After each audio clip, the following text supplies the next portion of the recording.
Hello everyone, I'm the Saxy Gamer, and today we're here for yet another Civilization 6 Wonder Spotlight, where today we are taking a look at the other of the recently added wonders to the game in the New Frontier Pass, and that is the Biosphere.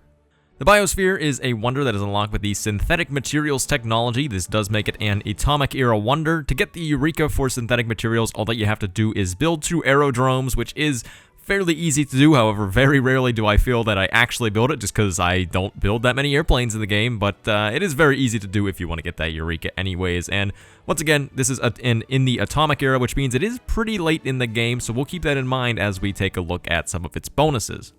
As far as its building requirements are concerned, they are very simple. It just has to be put along a river and adjacent to a neighborhood district. This is very easy to do, assuming that you actually do build neighborhoods, so if you do want to get this wonder, just be careful that you do put your neighborhood, obviously, next to a tile that is, along a river as well, because otherwise you're not going to be able to put down this wonder, so that's the only thing really you have to plan for when you want to build the Biosphere. As far as this production cost is concerned, it costs $17.40 production, which is quite high, but obviously this is in the Atomic Era, so depending on how your cities are built up by this point, this can take either a very short amount of time or a very long amount of time. I remember in the Gaul Let's Play that I had recently finished, I think I had built this wonder in something like 8 or 9 turns, which is pretty insane, so if you haven't checked that out, go ahead and check it out to see this wonder in use. But let's go ahead and move on to the bonuses from the Biosphere. So for one, you're going to get plus 200% power for all renewable energy sources, so this effectively means you're going to triple the total power output from all of these sources. You're also going to get tourism equal to the power output of the renewable energy tile improvements, and you're also going to get 1 appeal on tiles adjacent to rainforest and marsh in your empire. So normally these are -1, but this will kind of even that out by giving +1 to all of those tiles. One thing that I do want to mention is that this was previously bugged to the point where it would only apply to the city that you built the Biosphere in. From the last time that I've built it, that was still the case. I don't think it's been patched yet, but if anybody can confirm or deny that in the comments section, that would be great, and I will pin your comment. So if you're looking for whether or not this has been patched, go ahead and take a look at the comment section below. So as far as these bonuses are concerned, though, I think that they actually are quite strong. So tripling the power for all of your renewable energy sources is kind of a big deal. It can make it so that you really don't need to use any coal or oil, and later on in the game, depending on what victory type you're going for, that can be very beneficial. So whether you're going for diplomatic victory, for diplomatic victory, you do lose diplomatic favor per turn by generating CO2, so being able to put down those renewables can help kind of indirectly generate you a little bit more favor per turn. It's also very good for science victory because you need a lot of power in order to power things in your industrial zone, your campuses, your research labs, and more importantly, your terrestrial and, well, I forget which one is. I don't remember if it's terrestrial or Lagrange, but whatever the laser station is that requires power, this can be very good for supplying enough power for that. One other thing that I do want to mention here is that providing tourism equal to the power output of the renewable sources is really good, just because that means every hydroelectric dam is going to provide 18 tourism, which is pretty insane. That's more than a fully completed national park if you have, 4 appeal on all of the tiles. So that is really, really good. Then that's gonna get influenced also by things like computers, and I forget what the other ones are that increase your total tourism output by a percentage, but it's gonna get boosted even more. So that becomes more than like 20 or 30 tourism from a single improvement or building, which is really, really good, and that adds up. Obviously, if you put down a lot of solar panels, a lot of offshore wind farms, a lot of, on land wind farms, that adds up to be a lot of tourism, which is really, really nice. The extra appeal on your rainforest and marsh tiles is okay. I find that if I'm going for a culture victory where I care about appeal, chances are by the time I reach the late game anyways, I'll have pretty much chopped all of the rainforests and marshes, so not exactly too useful there.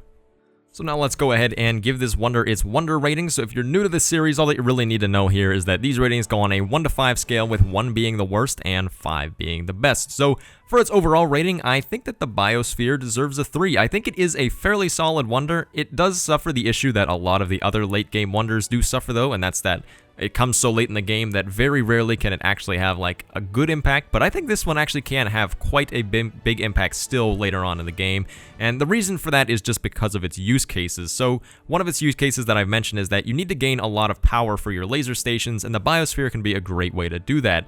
So this kind of mitigates the fact that it's so late in the game, because you're not going to be working on those laser stations at any other point in the game, so you really only need that power, especially whenever you're really towards the end of the game, which is right around when the Biosphere comes. So this can be a great way to put down some solar panels, wind farms, things like that, each of which will give 6 power, which is enough for 1 laser station each. So very easy to spam out a lot of those laser stations without running into power issues.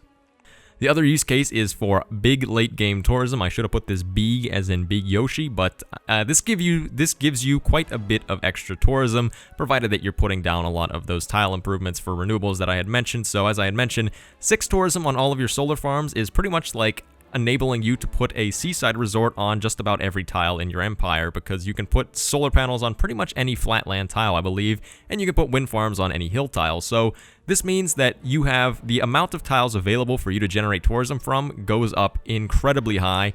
And then, as I had mentioned as well, the fact that this triples, the power output means that you're going to get 6 tourism from these tile improvements, and then that's going to get influenced by modifiers from computers, and I believe environmentalism is the other one. So this is really good, and then combine that with the fact that if you do still have rainforest and marsh, you're going to get a little bit of extra appeal on those tiles, which is going to help if you have national parks or anything that's around those tiles as well. So definitely very good for generating a lot of late game tourism as well. And the interesting thing about it to me is that it's in a little bit of an unconventional way.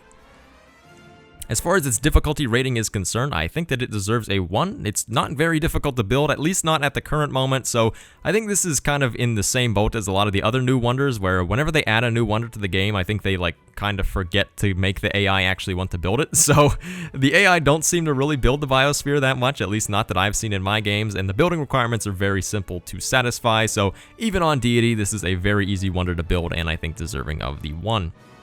And as far as its consistency rating is concerned, I think it deserves a 3. It is a fairly consistent wonder, so if you're going for a domination game or something like that, maybe it's not going to apply too much to games like that, but if you're going science or culture or even diplomacy, I think that this still can be quite helpful for you, and it does have very good uses in pretty much any game. So if you want to go for culture, obviously it enables you to get tourism from a lot of your tiles, so that's a very consistent thing. Same thing with science victory. If you're going to go science victory, you pretty much need to be building those laser stations, so that's going to apply to pretty much any science game. For those reasons, I think it deserves a 3, just because very consistent for the victory types that it's good for, but pretty useless for other victory types as well. So it's definitely not an every game wonder, but you should be building this, or at least trying to build this, in a good number of your games where you can.